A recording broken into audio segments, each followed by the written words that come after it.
ಓಂ ಶಾಂತಿ. ಇಂದಿನ ದಿನಾಂಕ 17/12/2024. ಪ್ರಾರ್ಥಮುರಳಿ ಬಾಪ್ತಾದ ಮಧುಬನ. ಮಧುರ ಮಕ್ಕಳೇ, ನೀವು ತಮ್ಮ ಸೌಭಾಗ್ಯವನ್ನು ರೂಪಿಸಿಕೊಳ್ಳಲು ತಂದೆಯ ಬಳಿ ಬಂದಿದ್ದೀರಿ. ಯಾರದ್ದು ಎಲ್ಲವನ್ನೂ ಈಶ್ವರನು ಸ್ವೀಕಾರ ಮಾಡುತ್ತಾರೆಯೋ ಆ ಮಕ್ಕಳದ್ದು ಪರಮ ಸೌಭಾಗ್ಯವಾಗಿದೆ. ಪ್ರಶ್ನೆ: ಮಕ್ಕಳ ಯಾವ ಒಂದು ತಪ್ಪಿನ ಕಾರಣ ಮಾಯೆಯು ಬಹಳ ಬಲಶಾಲಿಯಾಗಿ ಬಿಡುತ್ತದೆ? ಉತ್ತರ: ಮಕ್ಕಳು ಭೋಜನದ ಸಮಯದಲ್ಲಿ ತಂದೆಯನ್ನು ಮರೆತು ಹೋಗುತ್ತಾರೆ. ತಂದೆಗೆ ಸ್ವೀಕಾರ ಮಾಡಿಸದೇ ಇರುವುದರಿಂದ ಮಾಯೆಯು ಭೋಜನವನ್ನು ತಿಂದು ಬಿಡುತ್ತದೆ. ಇದರಿಂದ ಅದು ಬಲಶಾಲಿಯಾಗಿ ಬಿಡುತ್ತದೆ ಮತ್ತೆ ಮಕ್ಕಳಿಗೆ ತೊಂದರೆ ಕೊಡುತ್ತದೆ. ಈ ಅತಿ ಚಿಕ್ಕ ತಪ್ಪು ಮಾಯೆಯಿಂದ ಸೋಲುಂಟು ಮಾಡುತ್ತದೆ. ಆದ್ದರಿಂದ ತಂದೆಯ ಆಜ್ಞೆಯಾಗಿದೆ, ಮಕ್ಕಳೇ, ನೆನಪಿನಲ್ಲಿ ಭೋಜನವನ್ನು ಸ್ವೀಕಾರ ಮಾಡಿ ನಿಮ್ಮೊಂದಿಗೆ ತಿನ್ನುವೆನೆಂದು ಪಕ್ಕಾ ಪ್ರತಿಜ್ಞೆ ಮಾಡಿ. ಯಾವಾಗ ನೆನಪು ಮಾಡುವಿರೋ ಆಗ ತಂದೆಯು ಪ್ರಸನ್ನರಾಗುವರು. ಗೀತೆ: ಇಂದಿಲ್ಲದಿದ್ದರೆ ನಾಳೆ ಮೋಡಗಳು ಚೆದುರುತ್ತವೆ. ಓಂ ಶಾಂತಿ. ನಮ್ಮ ದೌರ್ಭಾಗ್ಯದ ದಿನಗಳು ಬದಲಾಗಿ ಈಗ ಸದಾ ಕಾಲಕ್ಕಾಗಿ ಸೌಭಾಗ್ಯದ ದಿನಗಳು ಬರುತ್ತಿವೆ ಎಂಬುದನ್ನು ಮಕ್ಕಳು ತಿಳಿದುಕೊಂಡಿದ್ದೀರಿ. ನಂಬರ್ವಾರ್ ಪುರುಷಾರ್ಥದನುಸಾರ ಭಾಗ್ಯವು ಬದಲಾಗುತ್ತಲೇ ಇರುತ್ತದೆ. ಶಾಲೆಯಲ್ಲಿಯೂ ಸಹ ಭಾಗ್ಯವು ಬದಲಾಗುತ್ತಿರುತ್ತದೆ, ಅರ್ಥಾತ್ ಉನ್ನತಿಯನ್ನು ಹೊಂದುತ್ತಾ ಹೋಗುತ್ತಾರೆ. ನೀವು ಬಹಳ ಚೆನ್ನಾಗಿ ಅರಿತುಕೊಂಡಿದ್ದೀರಿ. ಈಗ ಈ ರಾತ್ರಿಯು ಸಮಾಪ್ತಿಯಾಗುವುದಿದೆ. ಭಾಗ್ಯವು ಬದಲಾಗುತ್ತಿದೆ. ಜ್ಞಾನದ ಮಳೆಯಂತೂ ಆಗುತ್ತಿರುತ್ತದೆ. ಬುದ್ಧಿವಂತ ಮಕ್ಕಳೇ ತಿಳಿದುಕೊಳ್ಳುತ್ತಾರೆ. ಅವಶ್ಯವಾಗಿ ನಾವು ದೌರ್ಭಾಗ್ಯದಿಂದ ಸೌಭಾಗ್ಯಶಾಲಿಗಳಾಗುತ್ತಿದ್ದೇವೆ, ಅರ್ಥಾತ್ ಸ್ವರ್ಗದ ಮಾಲೀಕರಾಗುತ್ತಿದ್ದೇವೆ. ನಮ್ಮ ಪುರುಷಾರ್ಥದನುಸಾರ ನಾವು ದೌರ್ಭಾಗ್ಯದಿಂದ ಸೌಭಾಗ್ಯವನ್ನು ರೂಪಿಸಿಕೊಳ್ಳುತ್ತಿದ್ದೇವೆ. ಈಗ ರಾತ್ರಿಯಿಂದ ದಿನವಾಗುತ್ತಿದೆ. ಇದು ನೀವು ಮಕ್ಕಳ ವಿನಃ ಯಾರಿಗೂ ತಿಳಿದಿಲ್ಲ. ತಂದೆಯು ಗುಪ್ತವಾಗಿದ್ದಾರೆ ಮತ್ತು ಅವರ ಮಾತುಗಳು ಗುಪ್ತವಾಗಿದೆ. ಬಲೆ ಮನುಷ್ಯರು ಕುಳಿತು ಸಹಜ ರಾಜಯೋಗ ಮತ್ತು ಸಹಜ ಜ್ಞಾನದ ಮಾತುಗಳನ್ನು ಶಾಸ್ತ್ರಗಳಲ್ಲಿ ಬರೆದಿದ್ದಾರೆ. ಆದರೆ ಯಾರು ಬರೆದರೋ ಅವರು ಮರಣ ಹೊಂದಿದ್ದರು. ಉಳಿದಂತೆ ಯಾರು ಅದನ್ನು ಓದುತ್ತಾರೆಯೋ ಅವರು ಏನನ್ನೂ ಅರ್ಥ ಮಾಡಿಕೊಳ್ಳುವುದಿಲ್ಲ, ಏಕೆಂದರೆ ಬುದ್ಧಿಹೀನರಾಗಿದ್ದಾರೆ. ಎಷ್ಟೊಂದು ಅಂತರವಿದೆ. ನೀವು ಸಹ ನಂಬರ್ವಾರ್ ಪುರುಷಾರ್ಥದನುಸಾರ ತಿಳಿದುಕೊಳ್ಳುತ್ತೀರಿ. ಎಲ್ಲರೂ ಏಕರಸವಾಗಿ ಪುರುಷಾರ್ಥ ಮಾಡುವುದಿಲ್ಲ. ದೌರ್ಭಾಗ್ಯವೆಂದು ಯಾವುದಕ್ಕೆ ಹೇಳಲಾಗುತ್ತದೆ ಮತ್ತು ಸೌಭಾಗ್ಯವೆಂದು ಯಾವುದಕ್ಕೆ ಹೇಳಲಾಗುತ್ತದೆ ಎಂಬುದನ್ನು ಕೇವಲ ನೀವು ಬ್ರಾಹ್ಮಣರೇ ಅರಿತುಕೊಂಡಿದ್ದೀರಿ. ಮತ್ತೆಲ್ಲರೂ ಸಹ ಘೋರ ಅಂಧಕಾರದಲ್ಲಿದ್ದಾರೆ. ಅವರಿಗೆ ತಿಳಿಸಿ ಜಾಗೃತ ಮಾಡಬೇಕಾಗಿದೆ. ಸೂರ್ಯವಂಶೀಯರಿಗೆ ಸೌಭಾಗ್ಯಶಾಲಿಗಳೆಂದು ಹೇಳಲಾಗುತ್ತದೆ. ಅವರೇ 16 ಕಲಾ ಸಂಪೂರ್ಣರಾಗಿದ್ದಾರೆ. ನಾವು ತಂದೆಯಿಂದ ಸ್ವರ್ಗಕ್ಕಾಗಿ ಸೌಭಾಗ್ಯವನ್ನು ರೂಪಿಸಿಕೊಳ್ಳುತ್ತಿದ್ದೇವೆ. ಆ ತಂದೆಯೇ ಸ್ವರ್ಗವನ್ನು ರಚಿಸುವವರಾಗಿದ್ದಾರೆ. ಆಂಗ್ಲ ಭಾಷೆಯನ್ನು ಅರಿತಿರುವವರಿಗೂ ಸಹ ನೀವು ತಿಳಿಸಬಹುದು, ನಾವು ಹೆವೆನ್ಲಿ ಗಾಡ್ ಫಾದರ್ನ ಮೂಲಕ ಹೆವೆನ್ನ ಸೌಭಾಗ್ಯವನ್ನು ರೂಪಿಸಿಕೊಳ್ಳುತ್ತಿದ್ದೇವೆ. ಹೆವೆನ್ನಲ್ಲಿ ಸುಖವಿದೆ, ಎಲ್ನಲ್ಲಿ ದುಃಖವಿದೆ. ಗೋಲ್ಡನ್ ಏಜ್ ಎಂದರೆ ಸುಖ, ಸತ್ಯಯುಗ. ಎಲ್ ಎಂದರೆ ಕಲಿಯುಗ. ದುಃಖ ಸಂಪೂರ್ಣ ಸಹಜ ಮಾತಾಗಿದೆ. ನಾವೀಗ ಪುರುಷಾರ್ಥ ಮಾಡುತ್ತಿದ್ದೇವೆ. ಬ್ರಿಟಿಷರು, ಕ್ರಿಶ್ಚಿಯನ್ನರು ಅನೇಕರು ಬರುತ್ತಾರೆ. ಆಗ ತಿಳಿಸಿ, ನಾವೀಗ ಕೇವಲ ಒಬ್ಬರೇ ಹೆವೆನ್ಲಿ ಗಾಡ್ ಫಾದರ್ ಅನ್ನು ನೆನಪು ಮಾಡುತ್ತೇವೆ. ಏಕೆಂದರೆ ಮೃತ್ಯುವು ಸನ್ಮುಖದಲ್ಲಿ ನಿಂತಿದೆ. ತಂದೆಯು ತಿಳಿಸುತ್ತಾರೆ, ನೀವು ನನ್ನ ಬಳಿ ಬರಬೇಕಾಗಿದೆ. ಹೇಗೆ ತೀರ್ಥಯಾತ್ರೆಗಳಿಗೆ ಹೋಗುತ್ತಾರಲ್ಲವೇ, ಬೌದ್ಧಿಯರದ್ದು ತಮ್ಮದೇ ತೀರ್ಥಸ್ಥಾನವಿದೆ, ಕ್ರಿಶ್ಚಿಯನರದ್ದೇ ಬೇರೆ ತೀರ್ಥಸ್ಥಾನವಿದೆ. ಪ್ರತಿಯೊಬ್ಬರ ರೀತಿ ಪದ್ಧತಿಗಳು ಬೇರೆ ಬೇರೆಯಾಗಿರುತ್ತದೆ. ನಮ್ಮದು ಬುದ್ಧಿಯೋಗದ ಮಾತಾಗಿದೆ. ಎಲ್ಲಿಂದ ಪಾತ್ರವನ್ನಭಿನಯಿಸಲು ಬಂದಿದ್ದೇವೆಯೋ ಪುನಃ ಅಲ್ಲಿಗೆ ಹೋಗಬೇಕಾಗಿದೆ.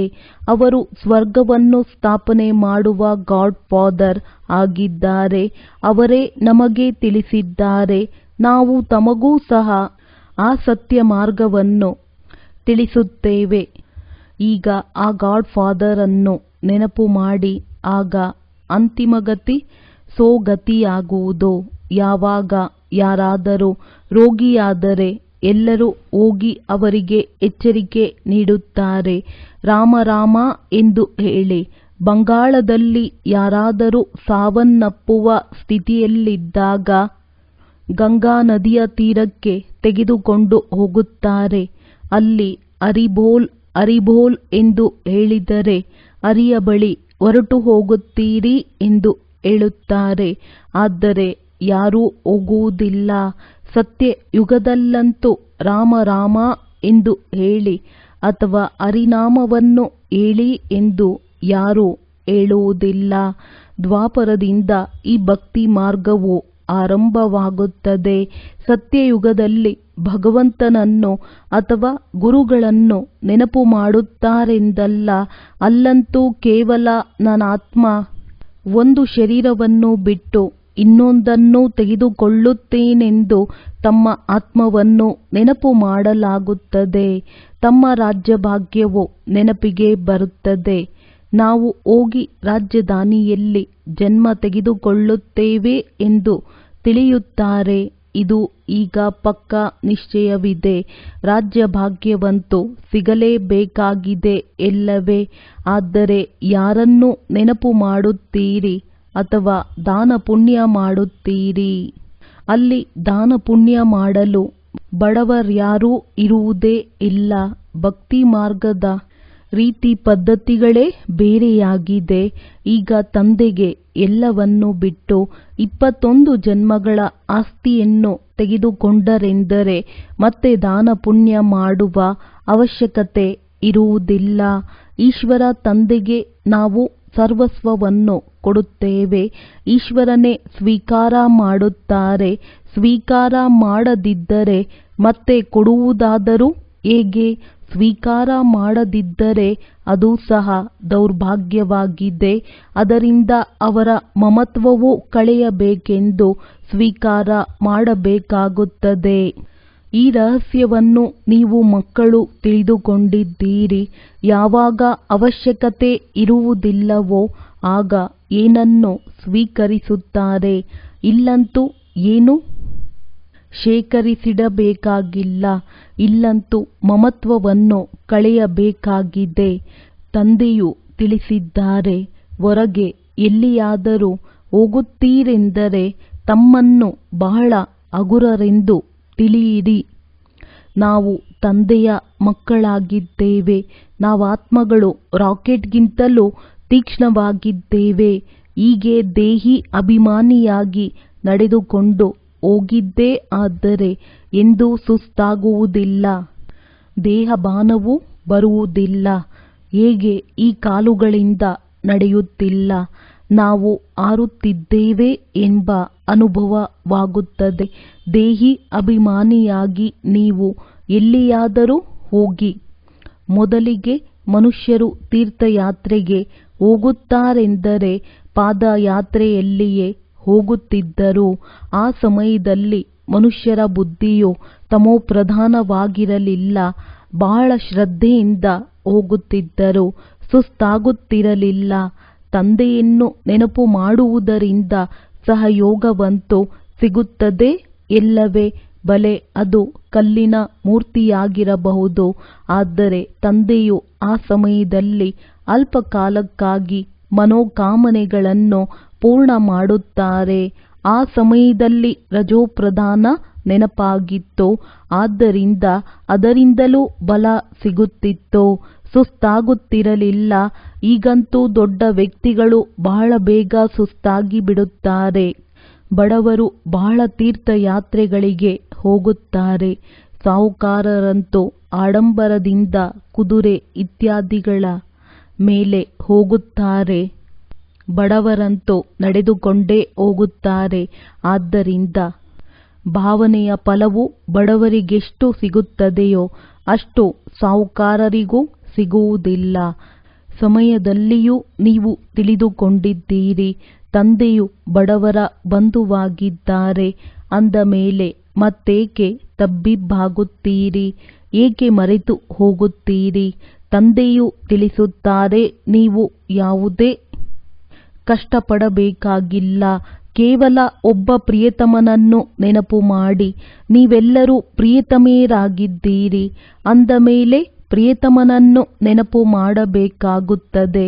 ಆ ಪ್ರಿಯತಮನಿಗೆ ಭೋಗವನ್ನಿಡದೆ ತಿನ್ನಲು ನಿಮಗೆ ನಾಚಿಕೆಯಾಗುವುದಿಲ್ಲವೇ? ಅವರು ಪ್ರಿಯತಮನೂ ಆಗಿದ್ದಾರೆ, ತಂದೆಯೂ ಆಗಿದ್ದಾರೆ. ನೀವು ನನಗೆ ತಿನ್ನಿಸುವುದಿಲ್ಲವೇ? ನೀವಂತೂ ನನಗೆ ತಿನ್ನಿಸಬೇಕಲ್ಲವೇ ಎಂದು ತಂದೆಯು ಕೇಳುತ್ತಾರೆ. ನೋಡಿ, ತಂದೆಯು ಯುಕ್ತಿಗಳನ್ನು ತಿಳಿಸುತ್ತಾರೆ. ನೀವು ತಂದೆ ಅಥವಾ ಪ್ರಿಯತಮನನ್ನು ಒಪ್ಪುತ್ತೀರಲ್ಲವೇ? ಏನೇ ಆಗಿರಲಿ ಮೊದಲು ಅವರಿಗೆ ತಿನ್ನಿಸಬೇಕು. ತಂದೆಯು ತಿಳಿಸುತ್ತಾರೆ, ನನಗೆ ಭೋಗವನ್ನಿಟ್ಟು ನನ್ನ ನೆನಪಿನಲ್ಲಿ ಸ್ವೀಕಾರ ಮಾಡಿ. ಆದರೆ ಇದರಲ್ಲಿ ಬಹಳ ಪರಿಶ್ರಮವಿದೆ. ತಂದೆಯು ಮತ್ತೆ ಮತ್ತೆ ತಿಳಿಸುತ್ತಾರೆ, ತಂದೆಯನ್ನು ಅವಶ್ಯವಾಗಿ ನೆನಪು ಮಾಡಬೇಕಾಗಿದೆ. ಈ ಬ್ರಹ್ಮ ತಂದೆಯೂ ಸಹ ಮತ್ತೆ ಮತ್ತೆ ಪುರುಷಾರ್ಥ ಮಾಡುತ್ತಿರುತ್ತಾರೆ. ನೀವು ಕುಮಾರಿಯರಿಗಂತೂ ಬಹಳ ಸಹಜವಾಗಿದೆ, ಏಕೆಂದರೆ ನೀವಿನ್ನೂ ಏಣಿಯಲ್ಲಿ ಏರಿಲ್ಲ. ಕನ್ಯೆಗಂತೂ ಪ್ರಿಯತಮನ ಜೊತೆ ನಿಶ್ಚಿತಾರ್ಥವಾಗಿಯೇ ಆಗುತ್ತದೆ. ಅಂದಾಗ ಇಂತಹ ಪ್ರಿಯತಮನನ್ನು ನೆನಪು ಮಾಡಿ ಭೋಜನವನ್ನು ಸ್ವೀಕಾರ ಮಾಡಬೇಕು. ಅವರನ್ನು ನಾವು ನೆನಪು ಮಾಡುತ್ತೇವೆ ಮತ್ತು ಅವರು ನನ್ನ ಬಳಿ ಬಂದು ಬಿಡುತ್ತಾರೆ. ನೆನಪು ಮಾಡಿದರೆ ಅವರು ವಾಸನೆಯನ್ನು ತೆಗೆದುಕೊಳ್ಳುತ್ತಾರೆ. ಅಂದಾಗ ತಂದೆಯ ಜೊತೆ ಹೀಗೀಗೆ ಮಾತನಾಡಬೇಕು. ಅಮೃತ ವೇಳೆ ಹೇಳುವುದರಿಂದ ನಿಮಗೆ ಈ ಅಭ್ಯಾಸವಾಗುವುದು. ಅಭ್ಯಾಸವಾಗಿ ಬಿಟ್ಟರೆ ಮತ್ತೆ ದಿನದಲ್ಲಿಯೂ ನೆನಪಿರುವುದು. ಭೋಜನದ ಸಮಯದಲ್ಲಿಯೂ ನೆನಪು ಮಾಡಬೇಕು. ಆ ಪ್ರಿಯತಮನ ಜೊತೆ ನಿಮ್ಮ ನಿಶ್ಚಿತಾರ್ಥವಾಗಿದೆ. ನಿಮ್ಮೊಂದಿಗೆ ತಿನ್ನುವೆನೆಂದು ಪಕ್ಕಾ ಪ್ರತಿಜ್ಞೆ ಮಾಡಬೇಕಾಗಿದೆ. ನೀವು ನೆನಪು ಮಾಡಿದಾಗಲೇ ಅವರು ತಿನ್ನುತ್ತಾರಲ್ಲವೇ? ಅವರಿಗಂತೂ ಭೋಜನದ ಪರಿಮಳವೂ ಸಿಗಲೇಬೇಕಾಗಿದೆ, ಏಕೆಂದರೆ ಅವರಿಗೆ ತಮ್ಮ ಶರೀರವಂತೂ ಇಲ್ಲ. ಇದು ಕುಮಾರಿಯರಿಗೆ ಬಹಳ ಸಹಜವಾಗಿದೆ. ಅವರಿಗೆ ಹೆಚ್ಚಿನದಾಗಿ ಎಲ್ಲ ಸೌಕರ್ಯವಿದೆ. ಶಿವತಂದೆಯು ನನ್ನ ಅತಿ ಮಧುರ ಪ್ರಿಯತಮನಾಗಿದ್ದಾರೆ. ಅರ್ಧಕಲ್ಪ ತಮ್ಮನ್ನು ನೆನಪು ಮಾಡಿದ್ದೆವು. ಈಗ ತಾವು ಬಂದು ಮಿಲನ ಮಾಡಿದ್ದೀರಿ. ನಾವೇನು ತಿನ್ನುತ್ತೇವೆಯೋ ಅದನ್ನು ತಾವು ತಿನ್ನಿ. ಕೇವಲ ಒಂದು ಬಾರಿ ನೆನಪು ಮಾಡಿ ಮತ್ತೆ ತಾನೇ ತಿನ್ನುತ್ತಾ ಹೋಗುವುದಲ್ಲ. ಅವರಿಗೆ ತಿನ್ನಿಸುವುದನ್ನು ಮರೆತು ಬಿಡುವುದಲ್ಲ.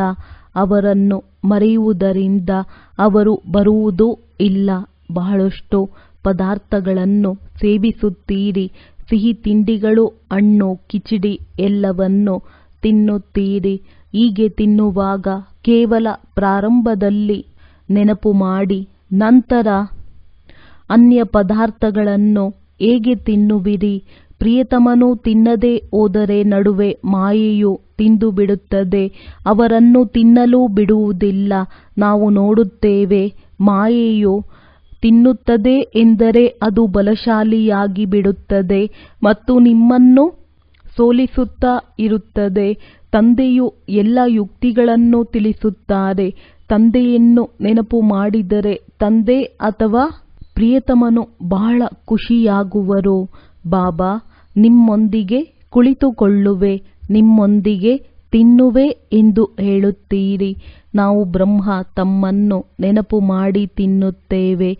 ತಾವಂತೂ ಕೇವಲ ವಾಸನೆಯನ್ನೇ ತೆಗೆದುಕೊಳ್ಳುತ್ತೀರೆಂದು ಜ್ಞಾನದಿಂದ ತಿಳಿದುಕೊಂಡಿದ್ದೇವೆ.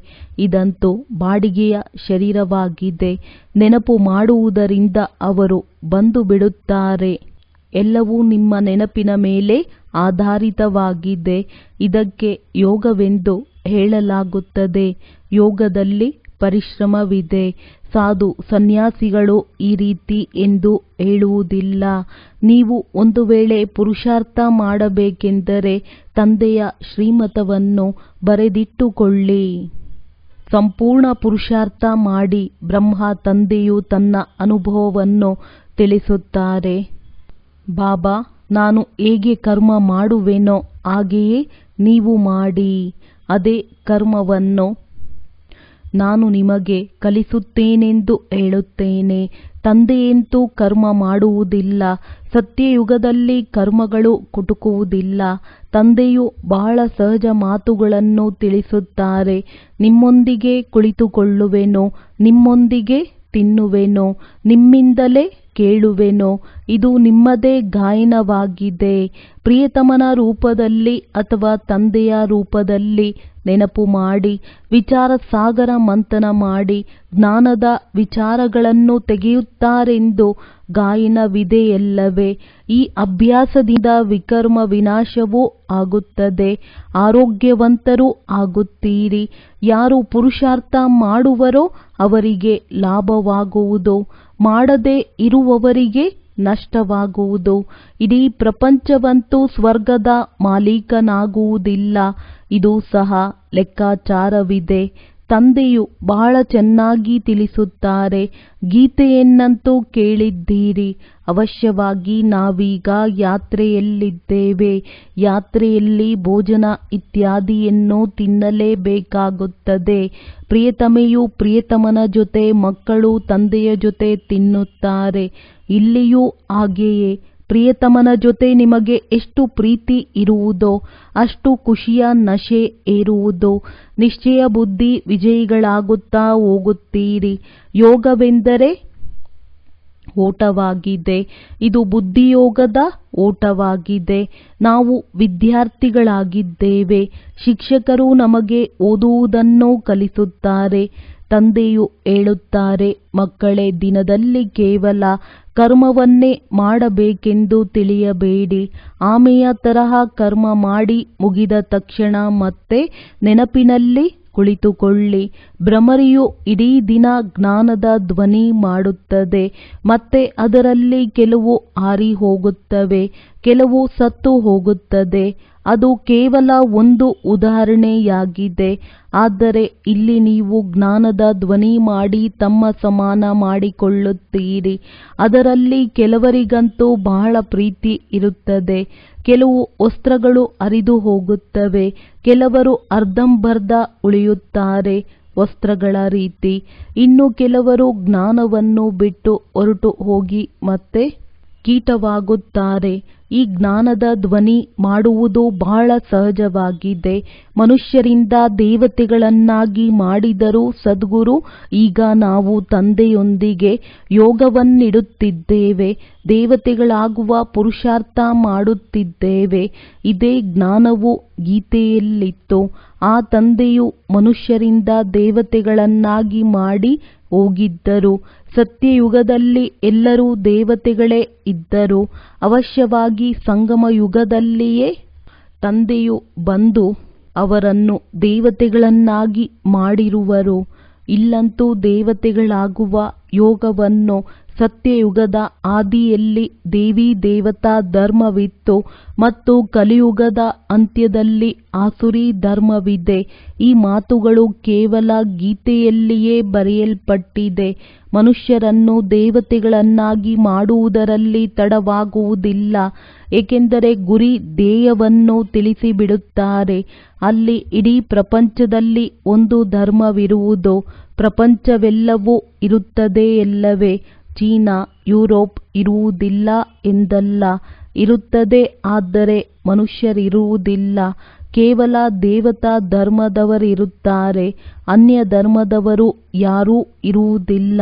ಈಗ ಕಲಿಯುಗವಾಗಿದೆ. ನಾವು ಭಗವಂತನ ಮೂಲಕ ಮನುಷ್ಯರಿಂದ ದೇವತೆಗಳಾಗುತ್ತಿದ್ದೇವೆ. ತಂದೆಯು ತಿಳಿಸುತ್ತಾರೆ, ನೀವು 21 ಜನ್ಮಗಳು ಸದಾ ಸುಖಿಯಾಗುತ್ತೀರಿ. ಇದರಲ್ಲಿ ಕಷ್ಟದ ಯಾವುದೇ ಮಾತಿಲ್ಲ. ಭಕ್ತಿ ಮಾರ್ಗದಲ್ಲಿ ಭಗವಂತನ ಬಳಿ ಹೋಗುವುದಕ್ಕಾಗಿ ಎಷ್ಟು ಪರಿಶ್ರಮ ಪಟ್ಟಿದ್ದೀರಿ. ಶರೀರ ಬಿಟ್ಟಾಗ ನಿರ್ವಾಣಧಾಮಕ್ಕೆ ಹೋದರೆಂದು ಹೇಳುತ್ತಾರೆ, ಭಗವಂತನ ಬಳಿ ಹೋದರೆಂದು ಯಾರೂ ಹೇಳುವುದಿಲ್ಲ. ಸ್ವರ್ಗಕ್ಕೆ ಹೋದರೆಂದು ಹೇಳುತ್ತಾರೆ. ಒಬ್ಬರು ಹೋಗುವುದರಿಂದ ಸ್ವರ್ಗವಾಗುವುದಿಲ್ಲ, ಎಲ್ಲರೂ ಹೋಗಬೇಕಾಗಿದೆ. ಭಗವಂತನು ಕಾಲರ ಕಾಲನಾಗಿದ್ದಾನೆ. ಸೊಳ್ಳೆಗಳ ಅಪಾದಿಯಲ್ಲಿ ಎಲ್ಲರನ್ನೂ ಹಿಂತಿರುಗಿ ಕರೆದುಕೊಂಡು ಹೋಗುತ್ತಾರೆಂದು ಗೀತೆಯಲ್ಲಿ ಬರೆಯಲಾಗಿದೆ.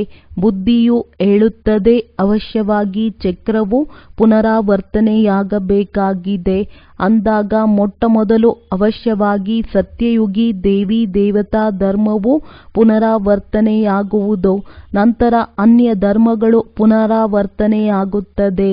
ತಂದೆಯು ಎಷ್ಟು ಸಹಜವಾಗಿ ತಿಳಿಸುತ್ತಾರೆ. ಮನ್ಮನಾಭವ 5000 ವರ್ಷಗಳ ಹಿಂದೆಯೂ ಸಹ ಮುದ್ದಾದ ಮಕ್ಕಳೇ ಎಂದು ಗೀತೆಯಲ್ಲಿ ಭಗವಂತನು ಹೇಳಿದ್ದರು. ಒಂದು ವೇಳೆ ಕೃಷ್ಣನು ಹೇಳಿದ್ದರೆ ಅನ್ಯ ಧರ್ಮದವರ್ಯಾರೂ ಹೇಳಲು ಸಾಧ್ಯವಿಲ್ಲ. ಭಗವಂತನೇ ಹೇಳುವುದರಿಂದ ಭಗವಂತನು ಸ್ವರ್ಗ ಸ್ಥಾಪನೆ ಮಾಡುತ್ತಾರೆ. ಅದರಲ್ಲಿ ನಾವು ಹೋಗಿ ಚಕ್ರವರ್ತಿ ರಾಜರಾಗುತ್ತೇವೆಂದು ಎಲ್ಲರಿಗೂ ನಾಟುತ್ತದೆ. ಇದರಲ್ಲಿ ಯಾವುದೇ ಖರ್ಚಿನ ಮಾತಿಲ್ಲ. ಕೇವಲ ಸೃಷ್ಟಿಯ ಆದಿ ಮಧ್ಯ ಅಂತ್ಯವನ್ನು ಅರಿತುಕೊಳ್ಳಬೇಕಾಗಿದೆ. ನೀವು ಮಕ್ಕಳು ವಿಚಾರ ಸಾಗರ ಮಂಥನ ಮಾಡಬೇಕಾಗಿದೆ. ಕರ್ಮ ಮಾಡುತ್ತಾ ದಿನರಾತ್ರಿ ಈ ಪುರುಷಾರ್ಥ ಮಾಡುತ್ತಾ ಇರಿ. ವಿಚಾರ ಸಾಗರ ಮಂಥನ ಮಾಡುವುದಿಲ್ಲ ಅಥವಾ ತಂದೆಯನ್ನು ನೆನಪು ಮಾಡದೆ ಕೇವಲ ಕರ್ಮ ಮಾಡುತ್ತಾ ಇರುತ್ತೀರೆಂದರೆ ರಾತ್ರಿಯಲ್ಲಿಯೂ ಅದೇ ವಿಚಾರಗಳು ನಡೆಯುತ್ತಿರುತ್ತವೆ. ಮನೆ ಕಟ್ಟಿಸುವವರಿಗೆ ಮನೆಯದೇ ವಿಚಾರ ನಡೆಯುತ್ತಿರುತ್ತದೆ. ಬಲೆ ವಿಚಾರ ಸಾಗರ ಮಂಥನ ಮಾಡುವ ಜವಾಬ್ದಾರಿಯು ಇವರ ಬ್ರಹ್ಮ ಮೇಲಿದೆ. ಆದರೆ ಕಳಸವನ್ನು ಲಕ್ಷ್ಮಿಗೆ ಕೊಟ್ಟರೆಂದು ಹೇಳುತ್ತಾರೆ. ಅಂದ ಮೇಲೆ ನೀವು ಲಕ್ಷ್ಮಿಯಾಗುತ್ತೀರಲ್ಲವೇ. ಒಳ್ಳೆಯದು. ಮಧುರಾತಿ ಮಧುರ ಅಗಲಿ ಹೋಗಿ ಮರಳಿ ಸಿಕ್ಕಿರುವಂತಹ ಮಕ್ಕಳಿಗೆ ಪ್ರೀತಿಯ ಮಾತ್ಪಿತಾ ಬಾಪ್ ದಾದಾರವರ ನೆನಪು, ಪ್ರೀತಿ ಹಾಗೂ ನಮಸ್ತೆ. ಆತ್ಮೀಯ ಮಕ್ಕಳಿಗೆ ಆತ್ಮೀಯ ತಂದೆಯ ನಮಸ್ತೆ. ಧಾರಣೆಗಾಗಿ ಮುಖ್ಯ ಸಾರ. ಶ್ರೀಮತವನ್ನು ಬರೆದುಕೊಂಡು ಪುರುಷಾರ್ಥ ಮಾಡಬೇಕಾಗಿದೆ. ತಂದೆಯು ಯಾವ ಕರ್ಮವನ್ನು ಕಲಿಸಿದ್ದಾರೆಯೋ ಅದೇ ಮಾಡಬೇಕು. ವಿಚಾರ ಸಾಗರ ಮಂಥನ ಮಾಡಿ ಜ್ಞಾನದ ಅಂಶಗಳನ್ನು ತೆಗೆಯಬೇಕಾಗಿದೆ. ನಾವು ತಂದೆಯ ನೆನಪಿನಲ್ಲಿಯೇ ಭೋಜನವನ್ನು ಸ್ವೀಕರಿಸುತ್ತೇವೆಂದು ತಮ್ಮೊಂದಿಗೆ ತಾವೇ ಪ್ರತಿಜ್ಞೆ ಮಾಡಿಕೊಳ್ಳಬೇಕಾಗಿದೆ. ನಿಮ್ಮೊಂದಿಗೆ ಕುಳಿತುಕೊಳ್ಳುವೆನು, ನಿಮ್ಮೊಂದಿಗೆ ತಿನ್ನುವೆನು. ಈ ಪ್ರತಿಜ್ಞೆಯನ್ನು ಪಕ್ಕಾ ನಿಭಾಯಿಸಬೇಕಾಗಿದೆ. ವರದಾನ. ಕರ್ಮ ಮತ್ತು ಸಂಬಂಧ ಎರಡರಲ್ಲಿಯೂ ಸ್ವಾರ್ಥ ಭಾವದಿಂದ ಮುಕ್ತರಾಗಿರುವಂತಹ ತಂದೆಯ ಸಮಾನ ಕರ್ಮಾತೀತ ಭವ. ನೀವು ಮಕ್ಕಳ ಸೇವೆಯಾಗಿದೆ ಎಲ್ಲರನ್ನೂ ಮುಕ್ತರನ್ನಾಗಿ ಮಾಡುವುದು. ಅದರಲ್ಲಿ ಬೇರೆಯವರನ್ನು ಮುಕ್ತರನ್ನಾಗಿ ಮಾಡುತ್ತಾ ಸ್ವಯಂ ಅನ್ನು ಬಂಧನದಲ್ಲಿ ಬಂಧಿಸಲ್ಪಡಬೇಡಿ. ಯಾವಾಗ ಅದ್ದಿನ ನನ್ನದು ನನ್ನದು ಎನ್ನುವುದರಿಂದ ಮುಕ್ತರಾಗುವಿರಿ, ಆಗ ಅವ್ಯಕ್ತ ಸ್ಥಿತಿಯ ಅನುಭವ ಮಾಡಲು ಸಾಧ್ಯ. ಯಾವ ಮಕ್ಕಳು ಲೌಕಿಕ ಮತ್ತು ಅಲೌಕಿಕ ಕರ್ಮ ಮತ್ತು ಸಂಬಂಧ ಎರಡರಲ್ಲಿಯೂ ಸ್ವಾರ್ಥ ಭಾವದಿಂದ ಮುಕ್ತರಾಗಿರುತ್ತಾರೆ ಅವರೇ ತಂದೆಯ ಸಮಾನ ಕರ್ಮಾತೀತ ಸ್ಥಿತಿಯ ಅನುಭವ ಮಾಡಲು ಸಾಧ್ಯ. ಆದ್ದರಿಂದ ಚೆಕ್ ಮಾಡಿಕೊಳ್ಳಿ, ಎಲ್ಲಿಯವರೆಗೆ ಕರ್ಮಗಳ ಬಂಧನದಿಂದ ಭಿನ್ನ ಆಗಿರುವೆ, ವ್ಯರ್ಥ ಸ್ವಭಾವ ಸಂಸ್ಕಾರದ ವಶವಾಗುವುದರಿಂದ ಮುಕ್ತನಾಗಿರುವೆನಾ ಎಂದು. ಸ್ಲೋಗನ್. ಯಾರು ಸರಳ ಚಿತ್ತ ಮತ್ತು ಸಹಜ ಸ್ವಭಾವವುಳ್ಳವರಾಗಿದ್ದಾರೆ ಅವರೇ ಸಹಜ ಯೋಗಿ, ಭೋಲಾನಾಥನಿಗೆ ಪ್ರಿಯರಾಗಿದ್ದಾರೆ. ಒಳ್ಳೆಯದು. ಓಂ ಶಾಂತಿ.